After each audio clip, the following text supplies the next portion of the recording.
Good morning students. आज का chapter है कृषि।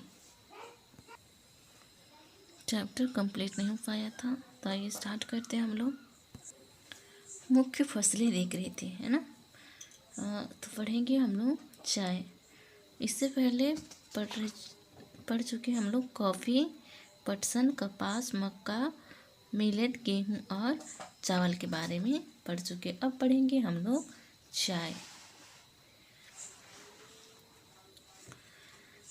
बागानों में उगाई जाने वाली एक पेय फसल है। बागानों में उगाई जाने वाली एक क्या है? पेय फसल है।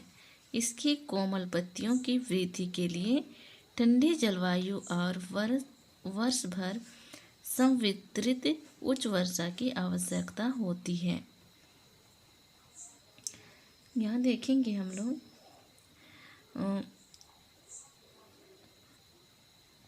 बागानों में उगाई जाने वाली एक पेय फसल है। यहाँ पत्तियों को बनाया जाता है, चाय पत्ती, है ना। इसकी कोमल पत्तियों की वृद्धि के लिए कैसी जलवायु चाहिए? ठंडी और वर्ष भर संवितरित उच्च वर्षा की आवश्यकता, मतलब वर्ष भर अच्छी वर्षा की उच्च वर्षा की आवश्यकता होती है।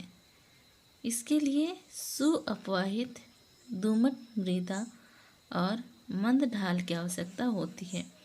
सुअपवाहित मतलब अच्छी मिट्टी, अपवाहित मिट्टी बोल रहे हैं, जैसे पहाड़ों से उतारती है ना कुछ उपजाऊ मिट्टी, तो दोमट मृदा और मंद ढाल की आवश्यकता होती है।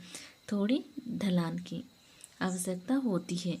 पत्तियों को चुनने के लिए अधिक संख्या में श्रमिकों की आवश्यकता होती है। पत्तियों को चुनने के लिए अधिक से अधिक लोगों की आवश्यकता होती है। चाय की बागान कहाँ पाई जाती है? हमारे भारत में असम में, है ना। तो देखेंगे हम लोग असम में भारी संख्या में वहाँ पर इसकी फसल लगाई जाती है। वहाँ इसकी पौधे उगाए जाते हैं। कृषि का विकास। कृषि विकास का संबंध बढ़ती जनसंख्या की बढ़ती मांग को पूरा करने के लिए कृषि उत्पादन को बढ़ाने की दिशा में किए जाने वाले प्रयासों से है। कृषि विकास का संबंध बढ़ती जनसंख्या की बढ़ती मांग को पूरा करने के लिए कृषि के उत्पादन को बढ़ाने की दिशा में किए जाने वाले प्रयासों से है।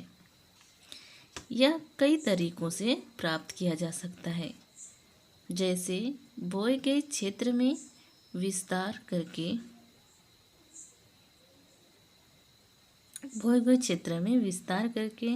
बोई जाने वाली फसलों की संख्या बढ़ाकर, सिंचाई सुविधाओं में सुधार करके, उर्वरकों और उच्च उपज देने वाली बीजों के प्रयोग द्वारा। तो यहाँ पर कई तरीकों से जो हम लोग फसल उगाते हैं उसकी अच्छी फसल हम लोग उत्पादन करने के लिए क्या क्या कर सकते हैं? बोए गए क्षेत्र में विस्तार करके, बोई जाने वाली फसलों की संख्या बढ़ाकर, सिंचाई सुविधाओं में सुधार करके, उर्वरकों और उच्च उपज देने वाली बीजों के प्रयोग द्वारा। कृषि का मशीनीकरण भी कृषि के विकास का एक अन्य पहलू है। कृषि का मशीनीकरण भी कृषि के विकास का एक अन्य पहलू है। बच्चों, आजकल देखा जाता है अधिकतर कृषि क्षेत्र में सबसे ज़्यादा प्रयोग किसका हो रहा है? मशीन का, है ना। कहीं कहीं देखा जाता है रोपने में भी और काटने के लिए तो प्रयोग किया ही जाता है, और धान लगाने में और रोपने में, और जैसे सिंचाई की सुविधा में आ गया उसमें भी मशीन का प्रयोग करते हैं, और धान काटने के लिए भी और उसको मिसाई करने के लिए भी प्रयोग किया जाता है। कृषि के विकास का चरम लक्ष्य खाद्य सुरक्षा को बढ़ाना है। कृषि के विकास का लक्ष्य क्या है? खाद्य सुरक्षा को बढ़ाना है।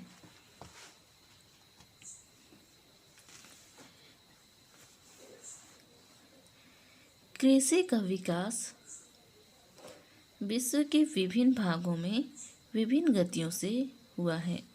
कृषि का विकास विश्व के कई भागों में विभिन्न गति मतलब अलग अलग गतियों से हुआ है। अधिक जनसंख्या वाले विकासशील देश अधिकतर गहन कृषि करते हैं। यहाँ देखेंगे हम लोग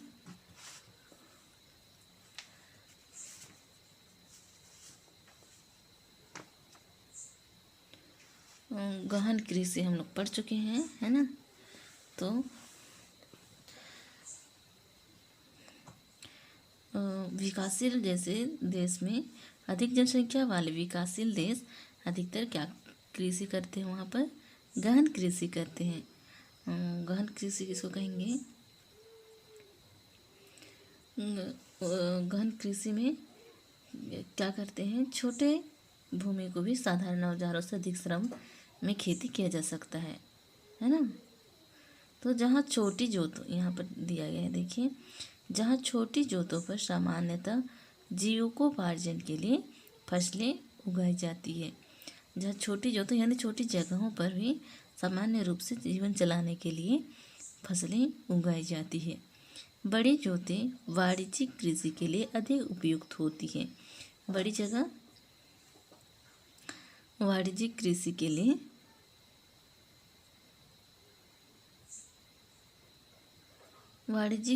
के लिए अधिक उपयुक्त होती है। जैसे संयुक्त राज्य अमेरिका, कनाडा और ऑस्ट्रेलिया में। अब हम दो फार्मों, एक भारत और दूसरे संयुक्त राज्य अमेरिका के वस्तु स्थिति अध्ययनों की सहायता से विकासशील और विकसित देशों की कृषि के विषय में जानें।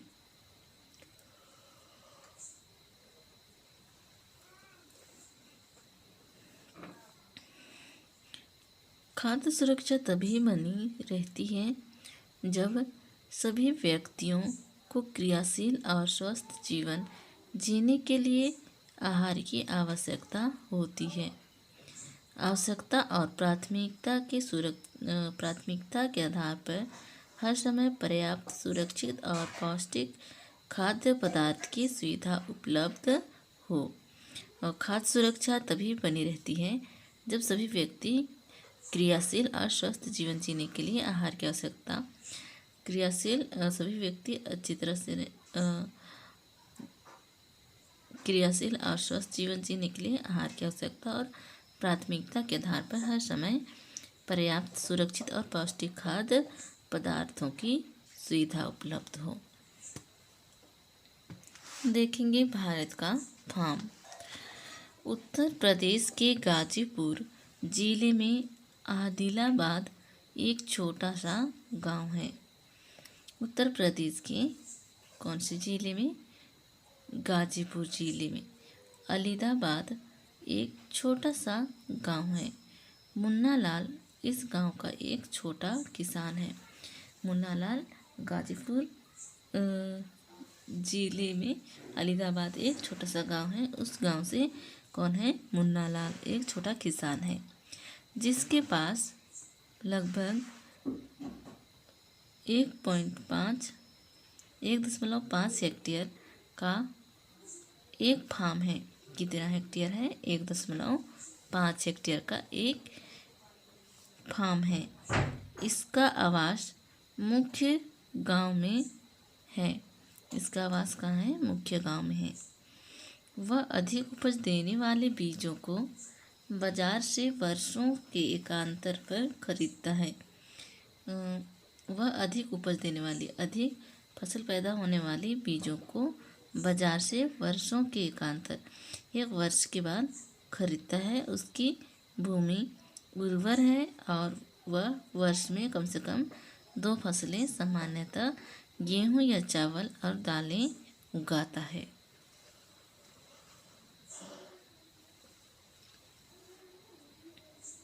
किसान अपने मित्रों और बुजुर्गों के साथ साथ सरकारी कृषि अधिकारियों से कृषि कार्यों के संबंध में क्या लेते हैं? सलाह लेते हैं।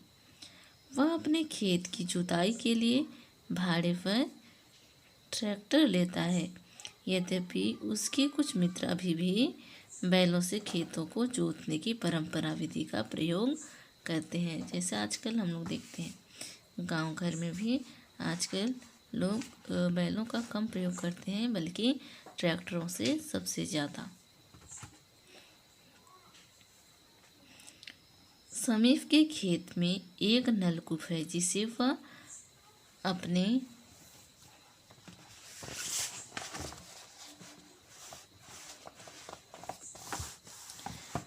अपने खेत की सिंचाई के लिए भाड़े पर लेता है। एक नलकूप है, खेत की सिंचाई के लिए वह किराए पर लेता है। मुन्ना लाल के पास 2 भैंस और कुछ मुर्गियां भी हैं। मुन्ना लाल के पास क्या है? 2 भैंस और कुछ मुर्गियां हैं। वह निकट के शहर में स्थित सहकारी भंडार में दूध बेचता है। वह निकट के शहर में स्थित कौन सी भंडार है? सहकारी यानी गवर्नमेंट वाली भंडार है, उसमें वो दूध बेचता है। वह वहाँ का एक सदस्य है। सहकारी समिति उसके जानवरों के लिए चारे के प्रकार, पशुधन के स्वास्थ्य के सुरक्षात्मक उपायों और कृत्रिम गर्भाधान के संबंध में भी सलाह देती है। जहाँ मुन्नालाल दूध देता था, है ना, तो वह वहाँ का क्या हो गया? एक सदस्य है। तो सहकारी समिति उसके जानवरों के लिए चारे के प्रकार, पशुधन के स्वास्थ्य के लिए सुरक्षात्मक उपयोग और कृत्रिम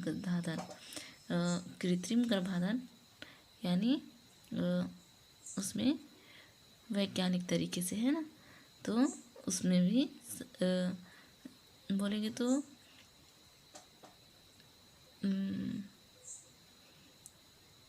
कृत्रिम गर्भाधान तो जैसे बोलना चाहिए गायों के लिए प्रयोग किया जाता है ना, तो यहाँ पर पशुधन के स्वास्थ्य के सुरक्षात्मक उपायों और कृत्रिम गर्भाधान वैज्ञानिक तरीके से संबंध में भी सलाह देती है। कृषि के विविध कार्यों में परिवार के सभी सदस्य उसकी सहायता करते हैं। कभी कभी वह बैंक या कृषि सहकारी समिति से बीजों की उच्च उपज वाले अच्छी उपज वाली किस्मों और औजारों को खरीदने के लिए भी ऋण लेता है। वह अपने उत्पादन को निकट के शहर में स्थित मंडी में बेचता है। वह अपने उत्पाद को निकट के शहर में स्थित कहाँ बेचता है? मंडी में। अधिकांश किसानों के पास भंडारण सुविधा की कमी होती है।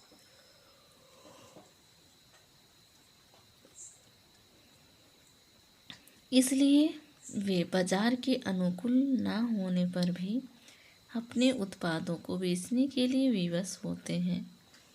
इसलिए वे बाज़ारों के अनुकूल न होने पर भी अपने उत्पादों को बेचने के लिए वे विवश हो जाते हैं, क्योंकि परेशान हो जाते हैं, क्योंकि उसके पास भंडारण की सुविधा नहीं है। हाल के वर्षों में सरकार ने भंडारण की सुविधा के विकास के लिए कुछ कदम उठाए हैं। संयुक्त राज्य अमेरिका में एक फार्म का औसत आकार भारतीय फार्म की तुलना में बहुत बड़ा होता है। संयुक्त राज्य अमेरिका में एक फार्म का औसत आकार किस तरह होता है? भारतीय फार्म की तुलना में बहुत बड़ा होता है। संयुक्त राज्य अमेरिका के फार्म के बारे में यहाँ देखिए। संयुक्त राज्य अमेरिका में एक प्रारूपिक फार्म का आकार देखिए। संयुक्त राज्य का अमेरिका में कौन प्रारूप यानी उसको किस प्रकार रूप दिया गया है? फार्म का आकार कितना है? 250, बल्कि हमारे भारत का 1.5 ही है। तो किसान सामान्यतः फार्म में ही रहता है। किसान क्या करता है? वह फार्म में ही रहता है। मक्का, सोयाबीन, गेहूँ और चुकंदर यहाँ उगाई जाने वाली मुख्य फसलें हैं। कौन कौन सी? सोयाबीन, मक्का, गेहूँ और चुकंदर यहाँ उगाई जाने वाली कुछ महत्वपूर्ण फसलें हैं। संयुक्त राज्य अमेरिका के मध्य पश्चिम में स्थित आयोवा राज्य के एक किसान जो होरन के पास 300 हेक्टेयर भूमि है। कितनी हेक्टेयर भूमि है? 300। वह अपने खेत में मक्का तब उगाता है जब वह आश्वस्त हो कि मृदा और जल संसाधन इस फसल की आवश्यकता को पूरा कर देंगे।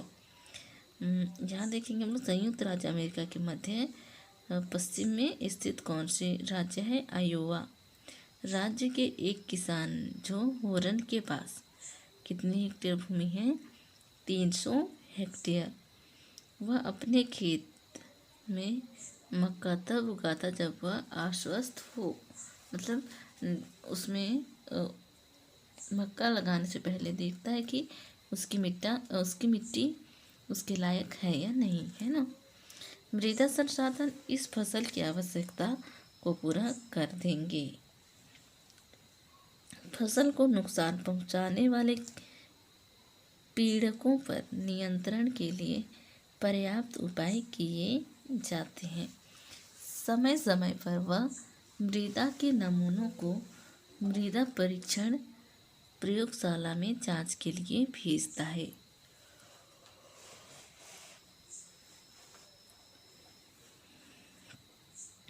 फसल को नुकसान पहुंचाने वाले पीड़कों पर नियंत्रण के लिए पर्याप्त उपाय किए जाते हैं।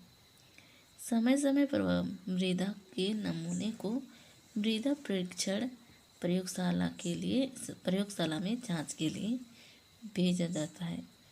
इसमें पर्याप्त पोषक है या नहीं, इसलिए प्रयोगशाला में मिट्टी की जांच के लिए भेजा जाता है।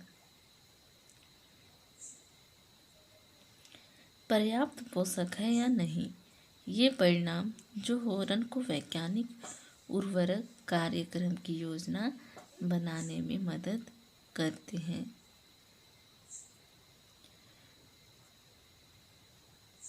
उसका कंप्यूटर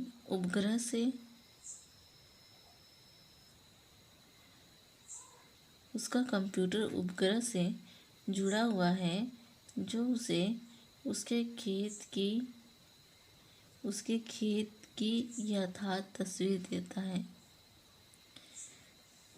यहाँ देखेंगे हम लोग उसका कंप्यूटर उपग्रह से जुड़ा हुआ है ना, तो जो उसे उसके खेत की यथार्थ तस्वीर देता है।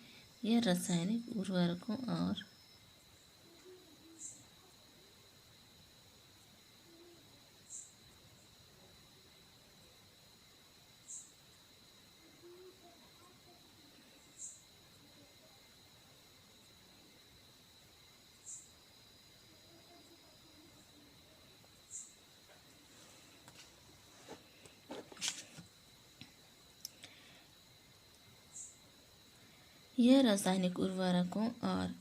कीटनाशकों का आवश्यकतानुसार प्रयोग करने में उसकी मदद करता है। वह ट्रैक्टरों, बीज बोने की मशीनों,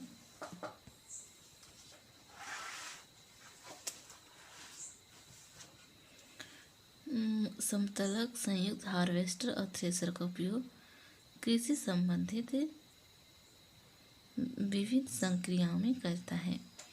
यहाँ देखेंगे हम लोग बीज बोने के लिए वह ट्रैक्टर, बीज बोने की मशीनों, समतल करने की मशीन, संयुक्त हार्वेस्टर और थ्रेशर का उपयोग कृषि संबंधित विविध संक्रियाओं में करता है।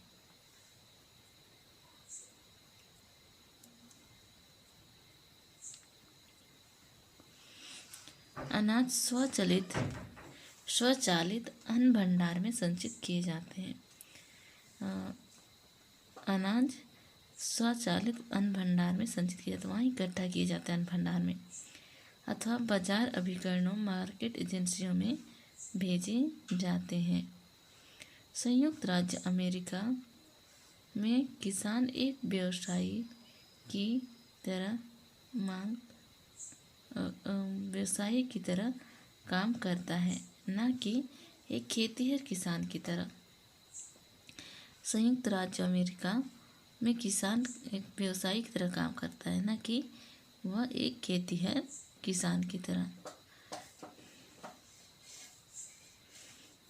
चैप्टर हम लोग का कंप्लीट हो गया।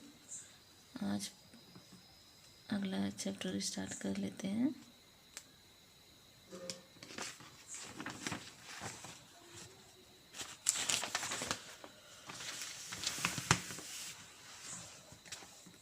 उद्योग,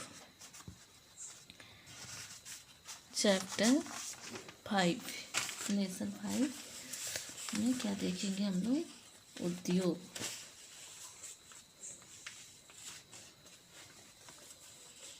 हम लोग 6, 7 से ही पढ़ते आ रहे हैं उद्योग के बारे में, है ना।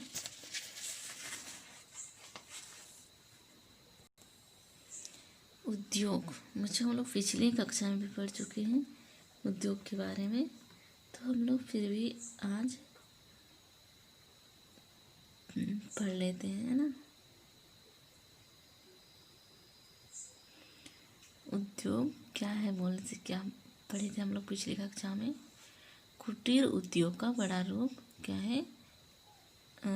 ये तो कुटीर उद्योग लघु उद्योग के बारे में है ना। कुटीर उद्योग का बड़ा रूप है लघु उद्योग। और उद्योग है, हम लोग उसमें उत्पादन है ना, जैसे उसको हम लोग कुछ करते हैं, ये जैसे बनाते हैं, तो उसको बनाकर हम क्या करते हैं? खुद बेचने देते हैं ना। तो एक क्या है, क्या होना चाहिए? उसको हम लोग आकार देते हैं और उसमें रंग देते हैं। ये सब उद्योग में आए। और उद्योग में है लघु उद्योग और कुटीर उद्योग के बारे में हम लोग इसमें रीडिंग करेंगे। पढ़ते हैं हम लोग। क्या आपने कभी यह विचार किया है कि लिखने की अभ्यास पुस्तिका जो आप इस्तेमाल में लाते हैं वह विनिर्माण की लंबी प्रक्रिया के बाद आपके पास पहुंचती है। यहाँ हम लोग इसके बारे में पढ़ रहे हैं। उद्योग के बारे में, है ना। तो लिखने की जो अभ्यास पुस्तिका है वह इस्तेमाल में हम लोग लाते हैं, वह विनिर्माण यानी पुनः उसको निर्माण की लंबी प्रक्रिया के बाद हमारे पास पहुंचती है। इसके जीवन की शुरुआत किससे होती है? वृक्ष से। वृक्ष से होती है, उसे काटा जाता है और लुगदी मिल तक ले जाया जाता है। इसका जीवन किससे शुरुआत होता है? वृक्ष से। तो उसे क्या किया जाता है? काटा जाता है और उसे लुगदी मिल ले जाया जाता है। वहाँ वृक्षों की लकड़ी को संसाधित एवं काष्ठ लुगदी में परिवर्तित किया जाता है। वहाँ वृक्षों की लकड़ी को संसाधित एवं काष्ठ लुगदी में परिवर्तित किया जाता है।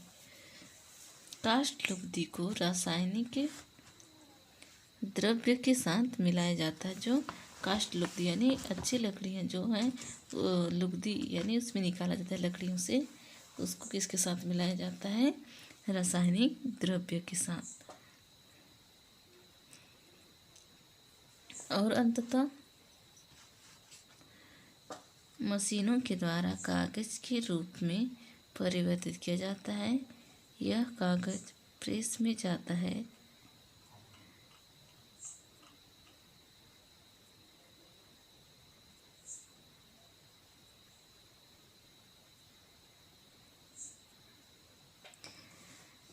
मशीनों के द्वारा कागज के रूप में परिवर्तित किया जाता है। द्रव्य के साथ मिलाने के बाद क्या अंत में मशीन के द्वारा कागज का रूप में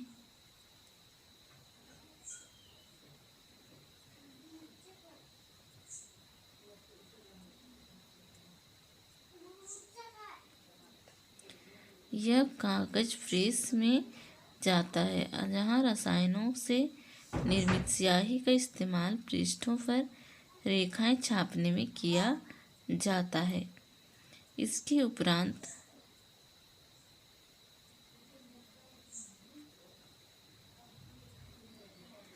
अभ्यास पुस्तिका के रूप में बांधकर वह पैक करके बिक्री के लिए बाजार भेज दिया जाता है, जहाँ रसायनों से निर्मित स्याही का इस्तेमाल पृष्ठों पर रेखाएं छापने के लिए किया जाता है। इसके बाद पृष्ठों को अभ्यास पुस्तिका के रूप में बांधकर वह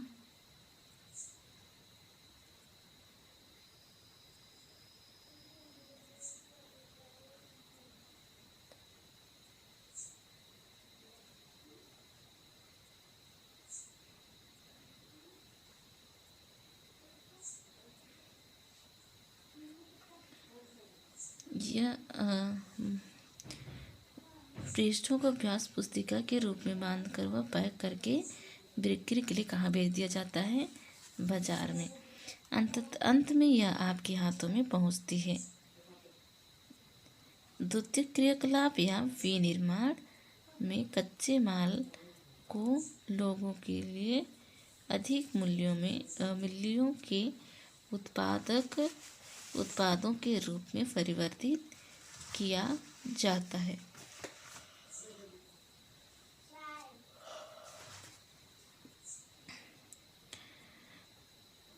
विनिर्माण कच्चे माल द्वितीय क्रियाकलाप या विनिर्माण में कच्चे माल को लोगों के लिए अधिक मूल्य के उत्पादों के रूप में परिवर्तित किया जाता है।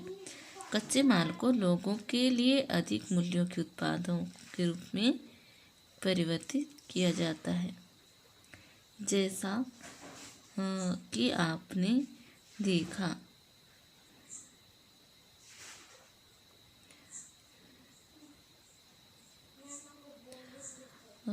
कच्चे माल को लोगों के लिए अधिक मूल्य के उत्पादों के रूप में परिवर्तित किया जाता है।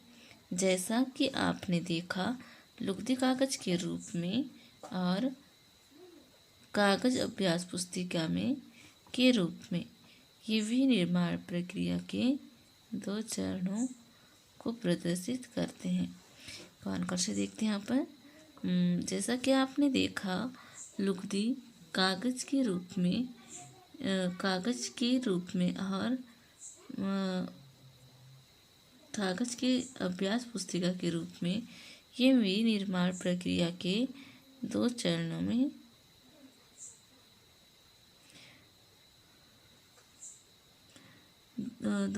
में प्रदर्शित करते हैं। तो बच्चों, आज के लिए हम लोग इतना ही देखेंगे, है ना। आगे पढ़ेंगे उद्योग। तो आप लोगों के पास बुक है, आप लोगों के पास बुक उपलब्ध है, तो आप लोग बुक रीडिंग करेंगे, जिससे आप लोगों को वीडियो देखते के साथ ही समझ में आ जाए। जहाँ समझ में नहीं आता है वहाँ बार बार रीडिंग कीजिए, है ना। ठीक है। आप लोगों के लिए होमवर्क दिया जा रहा है।